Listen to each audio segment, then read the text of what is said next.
उनको लगता है कि धूप अगरबत्ती जला देने का नाम ही परमात्मा से प्रेम और भक्ति है। नहीं नहीं नहीं, अगर आपको ये जानना हो कि मैं भगवान से प्रेम करता हूं कि नहीं, तो बस इसकी एक पहचान है। जब आप मार्केट में निकलते हो बाजार में, तो ठेले पे खूब बढ़िया अंगूर के गुच्छे सजे होते हैं, मिठाई की दुकान पे सुंदर सुंदर मिष्ठान लगे होते हैं, और उनको देखने के बाद आपको याद आता है कि घर में एक छोटा सा नाती है, उसके लिए कुछ फल लेके चलें, कुछ मीठा लेके चलें, कुछ खिलौना लेके चलें, है ना। तो जब आप मिठाई की दुकान पे थे, ठेले पर खड़े थे, तो क्या उस समय आपको परमात्मा की याद आई? नहीं आई। तो किसकी याद आई? बोले परिवार की याद आई। क्यों? क्योंकि जिससे व्यक्ति परम प्रेम करता है, याद उसी की आती है। हम ईश्वर से प्रेम नहीं करते, इसलिए मिठाई देखने के बाद ये भाव नहीं आता कि 1 किलो मिष्ठान खरीद के हम भगवान को भोग लगा दें। तो जिससे प्रेम होता है उसी की याद आती है। अच्छा चलो ठीक, अगर संसार से प्रेम है तो संसार वाले आपका कितना साथ देंगे बताओ। एक दादाजी अपने पूरे परिवार को लेके चल दिए हरिद्वार दर्शन कराने के लिए, और एक पहाड़ी पे खड़े होकर के दूर से दादाजी दिखा रहे हैं कि देखो वो भगवान का मंदिर दिख रहा है पर्वत की चोटी पे। तब तक दादाजी का पांव फिसल गया, दादाजी नीचे गिर गए। अब पीछे दादी भी खड़ी हैं, बच्चा भी खड़ा है, नाती भी खड़ा है, पोता भी खड़ा है। अब बताओ दादाजी को बचाने लिए कितने लोग कूदेंगे खाई में? छाती तो सब पीटेंगे, लेकिन कूदेगा कोई? नहीं कूदेगा। इसका मतलब वो सब अपने से प्रेम करते हैं, अपने शरीर से प्रेम करते हैं। कोई किसी से प्रेम नहीं करता संसार में, वो भ्रम होता है प्रेम का। परम प्रेम तो ईश्वर ही योग्य है करने के लिए। इसीलिए गोस्वामी जी ने लिखा कि मिलहि न रघुपति बिनु अनुरागा, मिलहि न रघुपति बिनु अनुरागा, हरि मिलहि न रघुपति बिनु अनुरागा, बिनु अनुरागा, योग जप ज्ञान विरागा,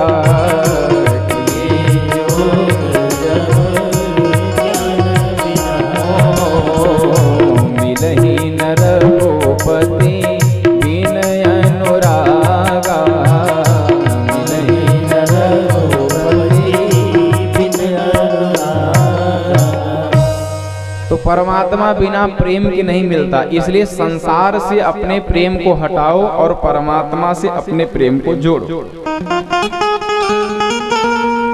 एक संत ने बड़ा सुंदर भाव दिया।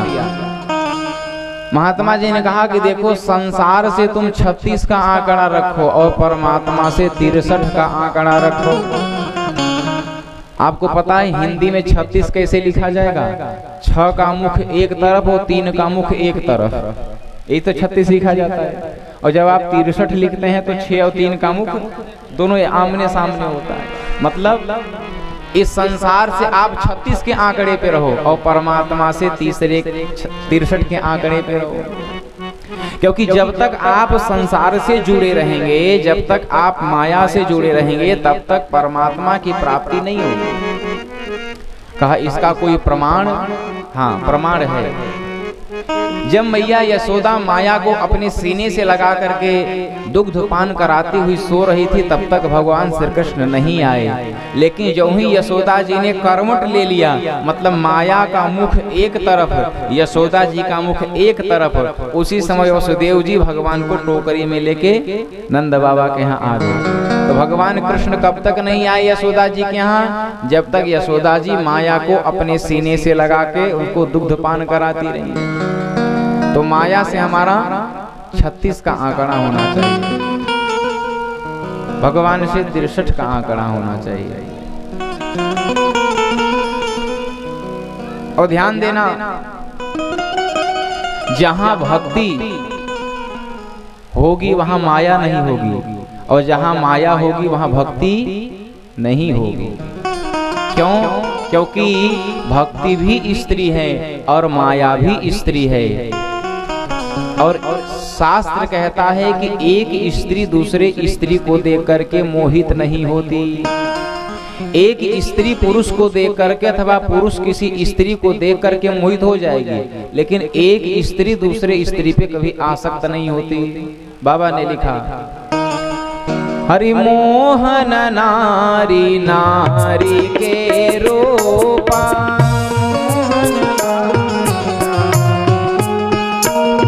हरि मोहन नारी नारी के रूपा,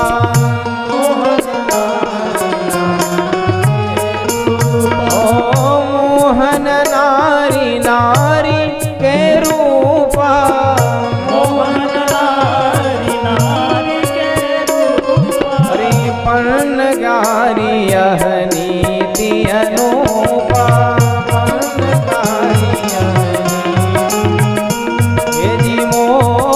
नारी नारी के रूपा,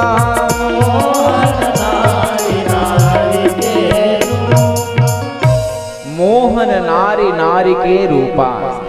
एक नारी दूसरे नारी के रूप को देख करके मोहित नहीं होती, अर्थात माया भी नारी भक्ति भी नारी, ये दोनों एक दूसरे को देखकर मोहित नहीं होती। इसलिए जहाँ माया वहाँ भक्ति नहीं, और जहाँ भक्ति वहाँ माया नहीं होती।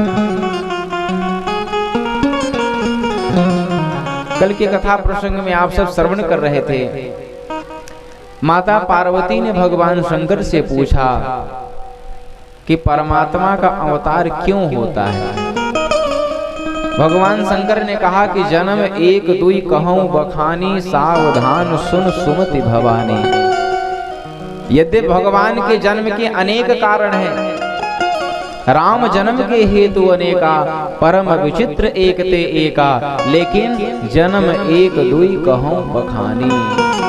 एक दो जन्म के कारण कथा मैं आपसे कहता हूं, जिसमें कल आपने जय विजय, नारद मोह और महाराज मनु शत्रुपा के कथा प्रसंगों को श्रवण किया।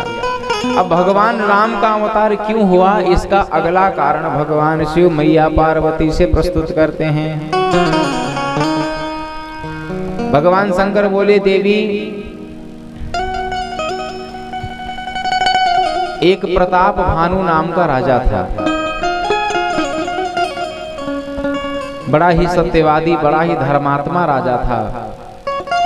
अपने परिवार का पालन पोषण उसी प्रकार से करता था जैसे एक पिता अपने पुत्र का पालन पोषण करता है।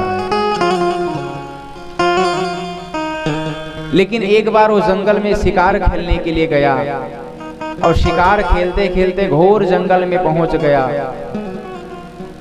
उसके अश्व भूख प्यास से पीड़ित होने लगे।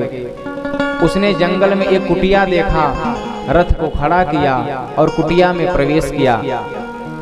उस कुटिया में एक महात्मा जी रहते थे।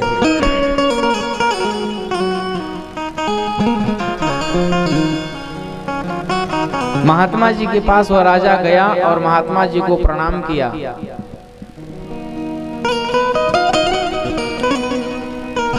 प्रणाम करने के बाद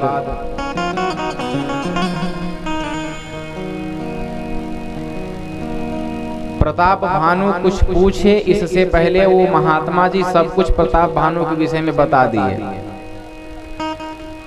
अरे नाम तुम्हार प्रताप दिनेशा, सत्य केतु तब पिता नरेशा। महात्मा जी बिना बताए ही सब कुछ उनके बारे में बताने लगे कि आपका नाम प्रताप भानु है, सत्य केतु आपके पिताजी का नाम है। जो ही राजा प्रताप भानु देखा कि ये बिना बताए ही सब कुछ मेरे विषय में वर्णन कर दिए, महाराज उनके चरणों में गिर पड़े।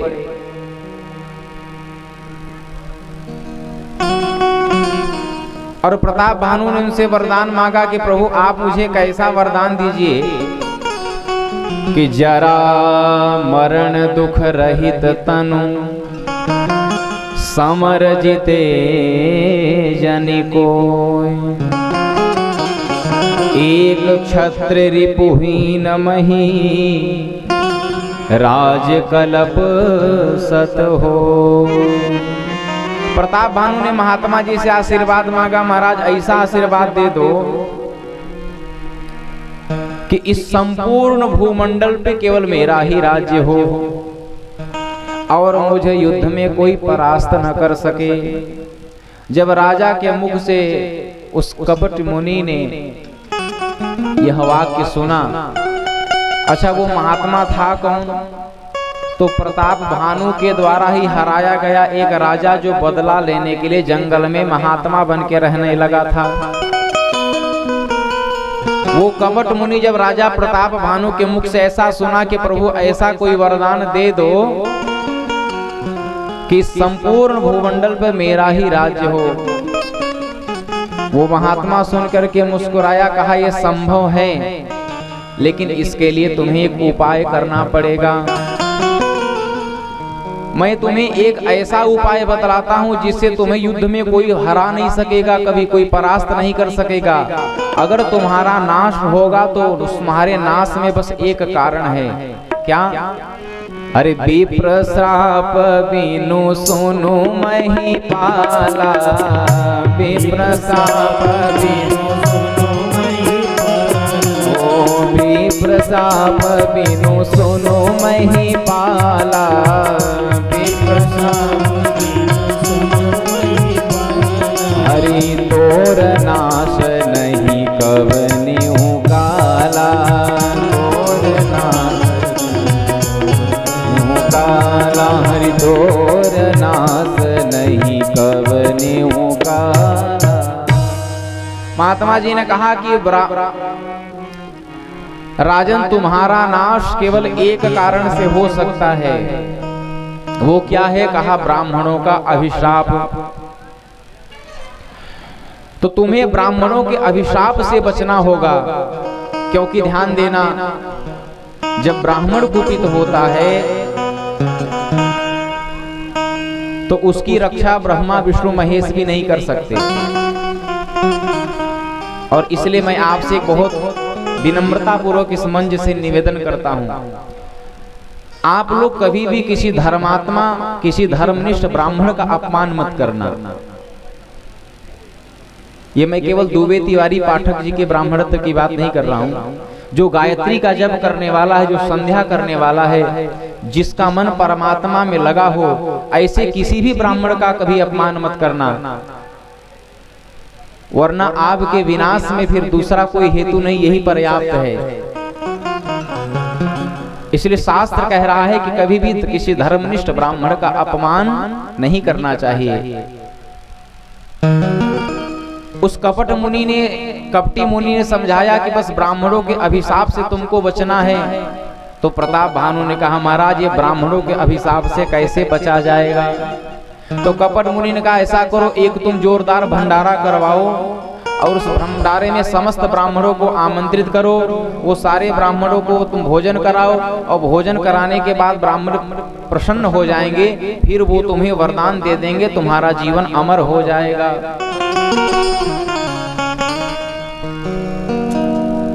बड़ा सुंदर संकेत है। ब्राह्मण को सबसे अधिक तृप्ति किससे होती है? भोजन से होती है। अगर आपको ब्राह्मण को 2 पैसा दक्षिणा कम भी देना हो, लेकिन अगर आपने भोजन चकाचक खीर मलाई उनको पवा दिया तो संतुष्ट हो जाएंगे। क्योंकि हमारे यहाँ कहावत है कि ब्राह्मण पेटे लाला टेटे, है कि नहीं? ब्राह्मण को पेट से मतलब होता है। एक जगह चर्चा हो रही थी, अभी नवरात्र की बात है, तो लोगों ने कहा भाई पंडित जी को पूजा कराना है, कितना पैसा लेंगे?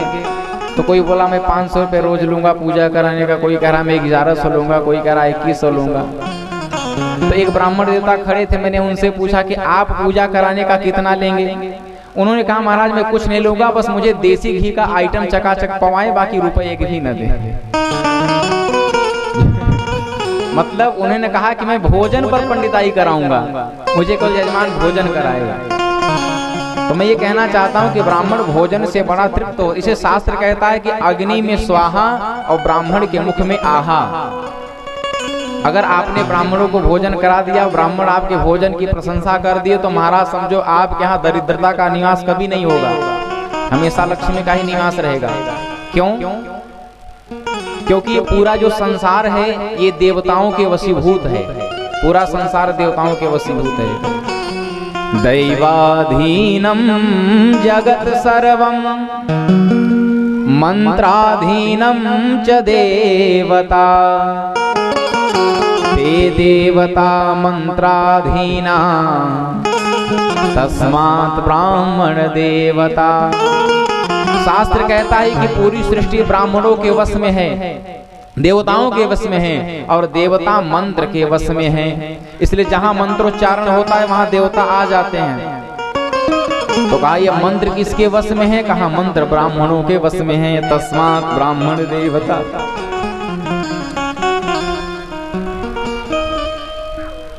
प्रताप भानु ने कहा ठीक है महाराज, मैं भोजन भंडारा करवाऊंगा, समस्त ब्राह्मणों को निमंत्रण दूंगा। लेकिन वो जो कपटी मुनि था उसने कहा देखो रसोइया मैं संभालूंगा, रसोई का काम मैं करूंगा। प्रताप भानु ने कहा ठीक है। प्रताप भानु वापस गया, भंडारा करवाया, समस्त ब्राह्मणों को आमंत्रित किया और उस कपट मुनि को रसोई सौंप दिया। और उस मुनि ने दाल चावल रोटी सब्जी पूरी कचौरी खीर मलाई नहीं बनाया, उसमें भोजन में मांस मिश्रित कर दिया। और मांस के मिश्रित करने के कारण जब ब्राह्मण लोग भोजन करने के लिए बैठे तो आकाशवाणी हुई कि हे ब्राह्मणों तुम उठ जाओ, इस प्रसाद को ग्रहण मत करो, ये तामसी भोजन है। सारे ब्राह्मण क्रोधित हुए, महाराज कमंडल से जल निकाले और प्रताप भानु को श्राप दे दिए कि तुम मुझे राक्षसी भोजन करा रहा है, इसलिए मैं तुम्हें श्राप देता हूं, तुम जा करके राक्षस हो जाओ। तो वही प्रताप भानु रावण हो गया। उसका एक भाई था अरिमर्दन जो कुंभकर्ण हो गया, और उसका एक मंत्री था जिसका नाम था धर्म रुचि, उसका धर्म में बहुत रुचि था, और वही अगले जन्म में विभीषण हुआ। यद्यपि राजा प्रताप भानु की कोई गलती नहीं थी, लेकिन फिर भी एक छोटी सी भूल उनसे हुई, और धर्मात्मा राजा होने के बावजूद उनको राक्षस बन के उत्पन्न होना पड़ा। क्यों? क्योंकि उन्होंने ब्राह्मणों को राक्षसी भोजन कराया।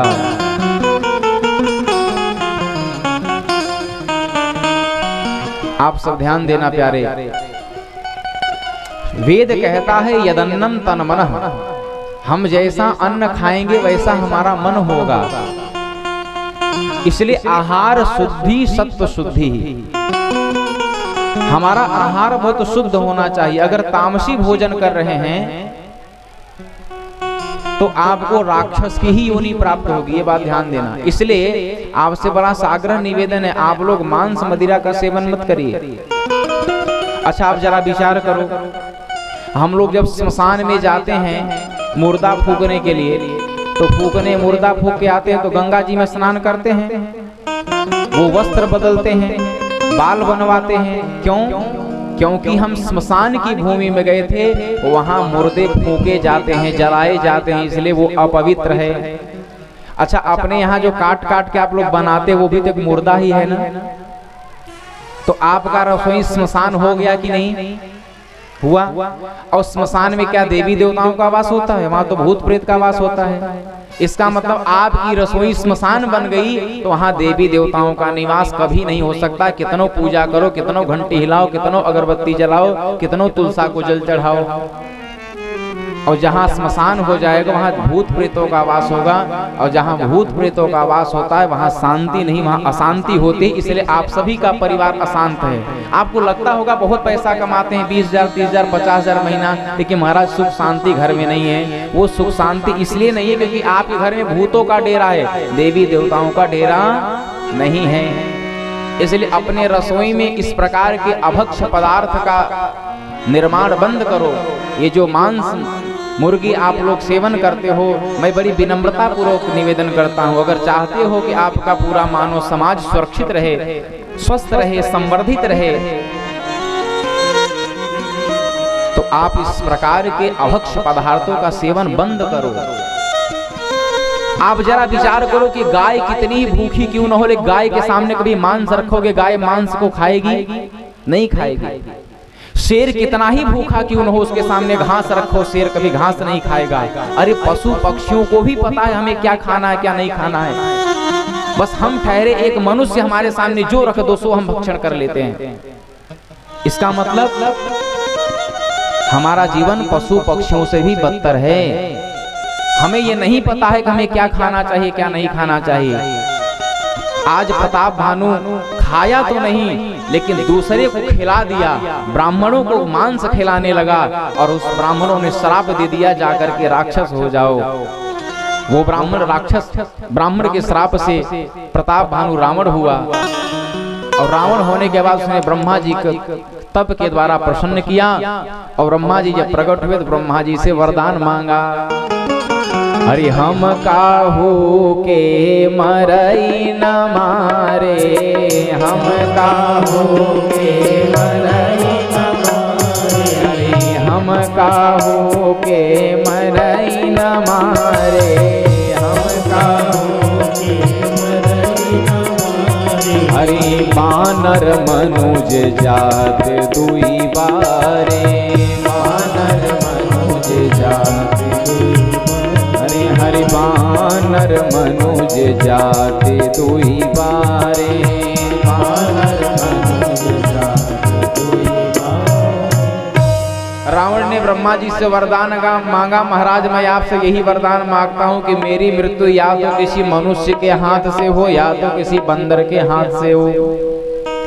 रावण ने ऐसा क्यों मांगा? क्योंकि रावण को पता था कि जिसके सामने देवराज इंद्र भी न ठहरते हों, जिसके गर्दन को भगवान विष्णु का सुदर्शन चक्र भी छेदन न कर पाया हो, भगवान शिव का शूल भी जिसके मस्तक को स्पर्श करके वापस लौट गया हो, ऐसे त्रिलोक विजयी रावण को क्या भला बंदर भालू मनुष्य मार सकते हैं? कभी नहीं मार सकते हैं, ये असंभव है। इसलिए हे विधाता आप मुझे यही वरदान दीजिए कि या तो मेरी मृत्यु मनुष्य के हाथों हो या तो बंदर के हाथ से हो।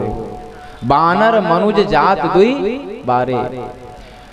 कुंभकर्ण के पास भगवान ब्रह्मा गए, कुंभकर्ण ने वरदान मांगना चाहा, मुझे इंद्रासन दे दो। सरस्वती की प्रेरणा हुई, वो इंद्रासन के जगह निद्रासन मांग लिया। ब्रह्मा जी ने कहा तथास्तु, तुम जिंदगी भर सोते रहो महाराज। बड़ा दुखी हो महाराज, जब जिंदगी भर सोएंगे तो जीवन पाने का लाभ क्या मिलेगा? तो कहा 6 महीना तुम सोओगे तो 1 दिन जगोगे।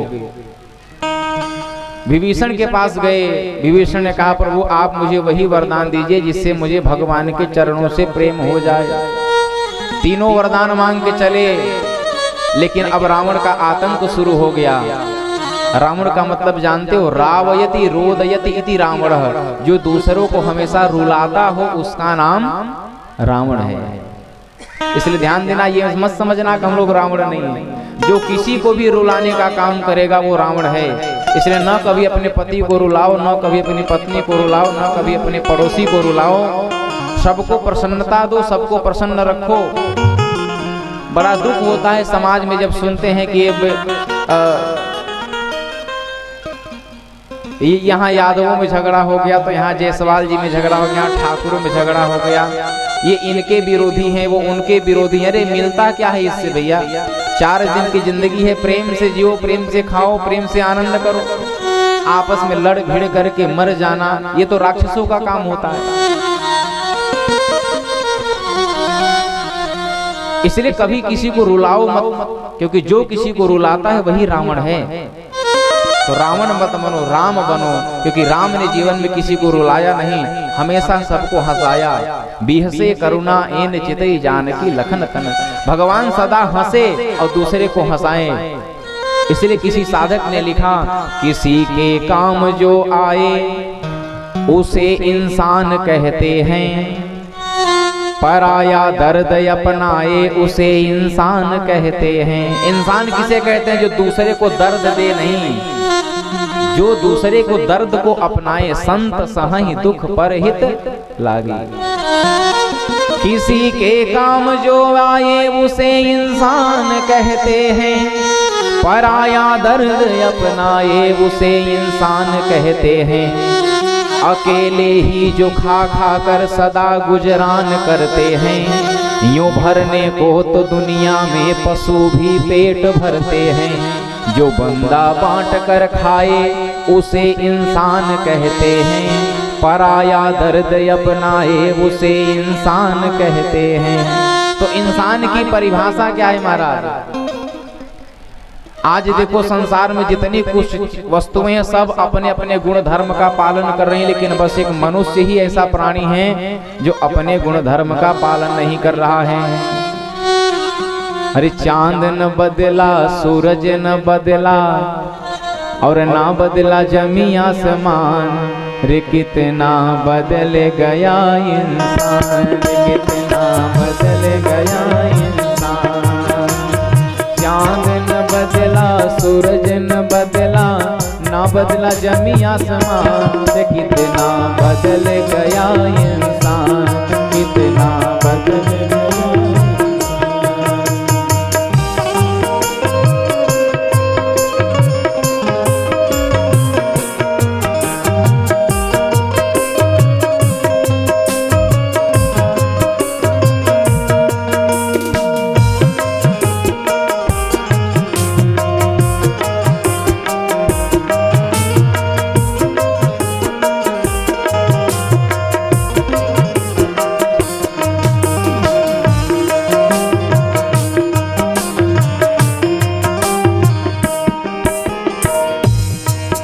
तो मैं बस आपसे बस ये निवेदन कर रहा हूँ कि दुनिया में कुछ भी नहीं बदला, न चंद्रमा न सूरज न धरती न आसमान, लेकिन इंसान बदलता गया। तो आप रावण की प्रवृत्ति को मत अपनाओ, राम की प्रवृत्ति को अपनाओ, राम बनने का प्रयास करो, राम के पग चिन्हों पर चलने का प्रयास करो। महाराज रावण जहां जहां ब्राह्मणों के गांव को पाता, जहां जहां गौशालाएं पाता, वहां जाकर के आग लगवा देता। ये पृथ्वी रावण के आतंक से बड़ी पीड़ित हुई। तो धेनु रूप धरी हृदय विचारी, ये पृथ्वी गाय का रूप बना करके देवताओं के पास गई और देवताओं से प्रार्थना की। देवता ब्रह्मा जी के पास गए और ब्रह्मा जी शंकर जी के पास गए। सारे देवता विचार करने लगे कि भगवान कहाँ रहते हैं, हम अपनी करुण कथा को भगवान को कैसे सुनाएं। किसी ने कहा भगवान बैकुंठ में रहते हैं, किसी ने कहा भगवान क्षीर सागर में रहते हैं, किसी ने कहा भगवान हरिद्वार में रहते हैं। भगवान शंकर माता पार्वती से कह रहे हैं कि देवी उस सभा में मैं भी था, हरिते ही समाज गिरिजा में रहूं, और अवसर पाई वचन एक कहूं। देवी पार्वती उसी देवताओं के समाज में मैं भी था, लेकिन जब मुझे बोलने का अवसर मिला तब मैंने अपने वचन को बोला। बड़ा सुंदर संकेत है। जब आपको बोलने के लिए कहा जाए तब आप बोलिए, तब आपके बोलने का महत्व है। अवसर पाई, मौका पा करके भगवान बोले, इसका मतलब हमें भी ज्यादा बोलना नहीं चाहिए। जब हमें अवसर मिले तब बोलना चाहिए ताकि हमारी बात का प्रभाव हो। इसलिए हमारे अयोध्या के संत कहा करते थे, खाओ पियो छको मत, चलो फिरो थको मत, बोलो चालो बको मत।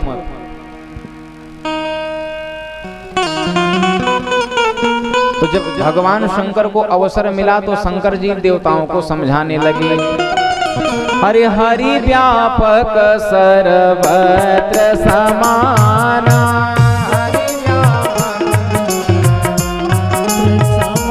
ओ हरि व्यापक सर्वत्र समाना,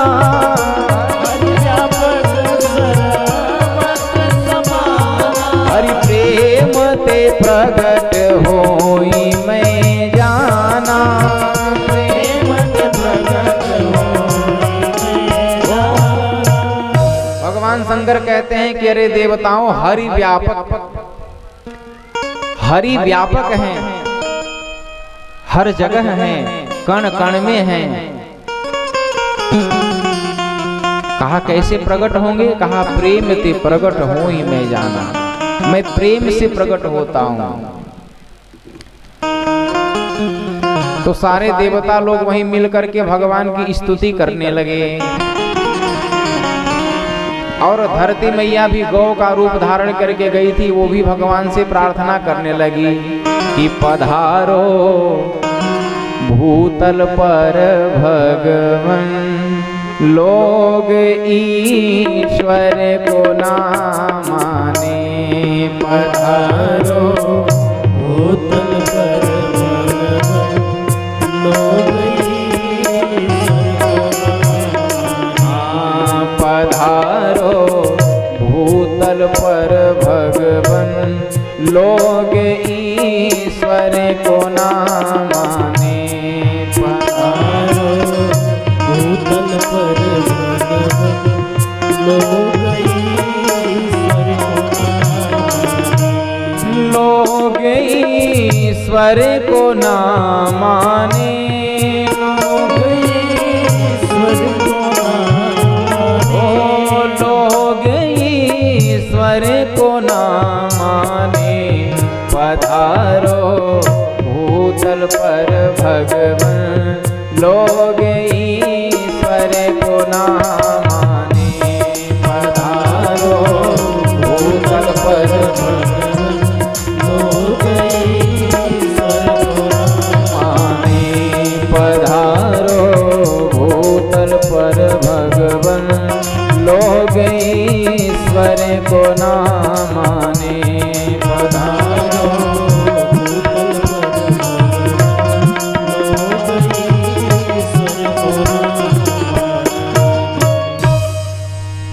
सभी देवताओं ने प्रार्थना की, भगवान प्रकट हुए। भगवान ने सबको आश्वासन दिया कि अयोध्या नरेश महाराज दशरथ के यहाँ मैं 4 रूपों में प्रकट होऊंगा। सारे देवता को आश्वासन पा करके अपने अपने धाम को गए। ब्रह्मा जी ने सबको आदेश दिया कि भैया भगवान को धराधाम पे जाने से पहले आप सब लोग जाओ। तो कोई जामवंत बन करके, कोई हनुमान बन के, कोई सुग्रीव बन करके, नाना रूप धारण करके सब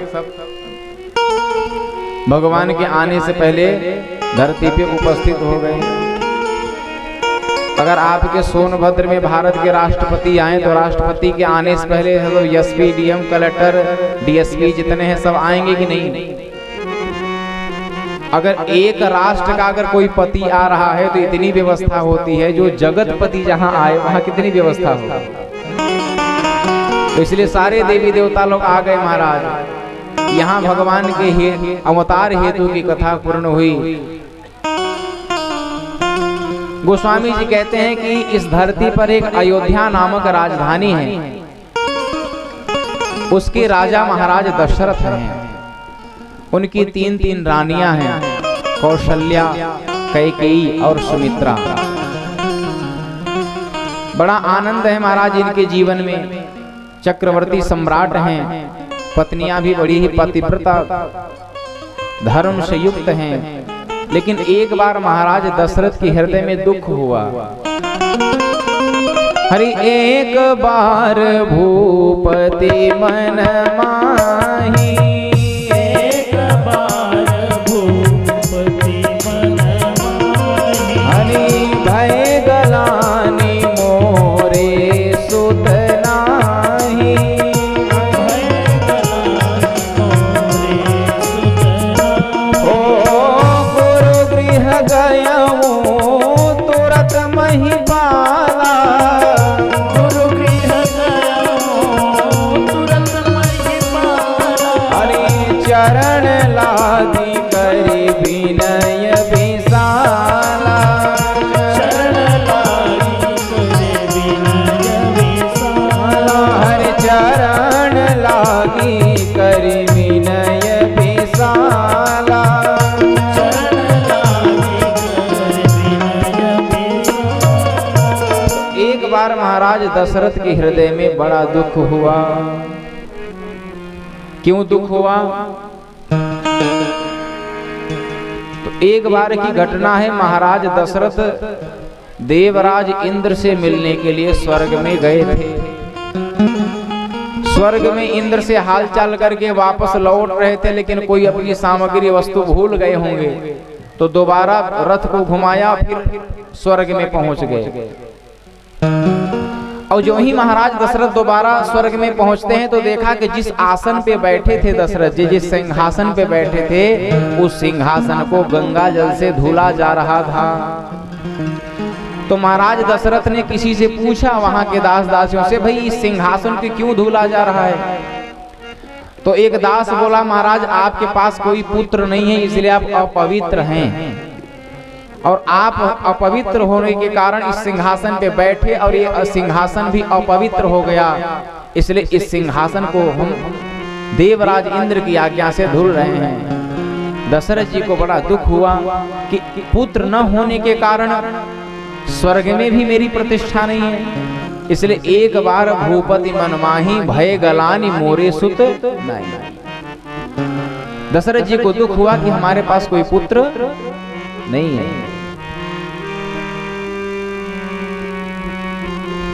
अथवा एक बार वशिष्ठ जी की पत्नी माता अरुंधति कौशल्या जी के आंगन में बैठी थी। अरुंधति मैया ने अपने छोटे पुत्र को गोद में लिया था और माता ने अपने पुत्र के किसी अंग को थोड़ा सा दबा दिया और वो रोने लगा। जब रोने लगा तो कौशल्या जी ने पूछा कि मैया ये बालक क्यों रो रहा है?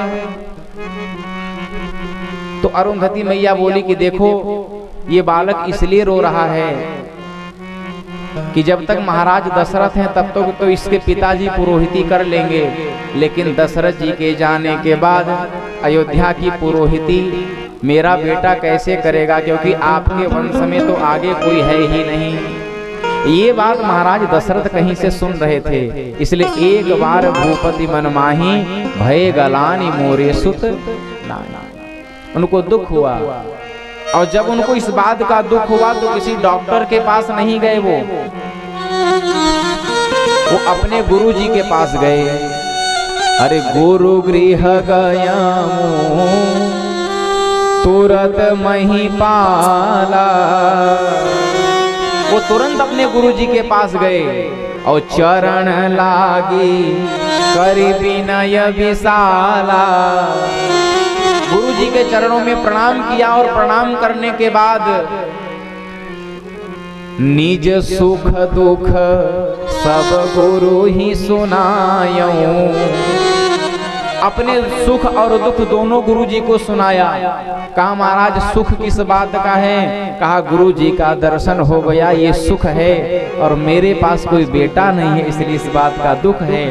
पहले दशरथ जी ने गुरु जी से सुख को बताया, फिर दुख को बताया। मतलब अगर हम किसी के पास जा रहे हैं तो उसके पास जाते ही अपना रोना उससे न रोने लगे, पहले सुख की चर्चा करनी चाहिए, दुख की चर्चा बाद में करनी चाहिए। इसलिए निज सुख दुख सब गुरु ही सुनायूं। प्यारे ध्यान देना, अगर अपने दुख को कहना है तो केवल दो जगह कहना, या तो भगवान के दरबार में साक्षात भगवान से अपने दुख को कहना, या तो अपने गुरु से अपने दुख को करना। किसी पास पड़ोसी वाले संसारिक व्यक्ति से अपने दुख की चर्चा मत करना।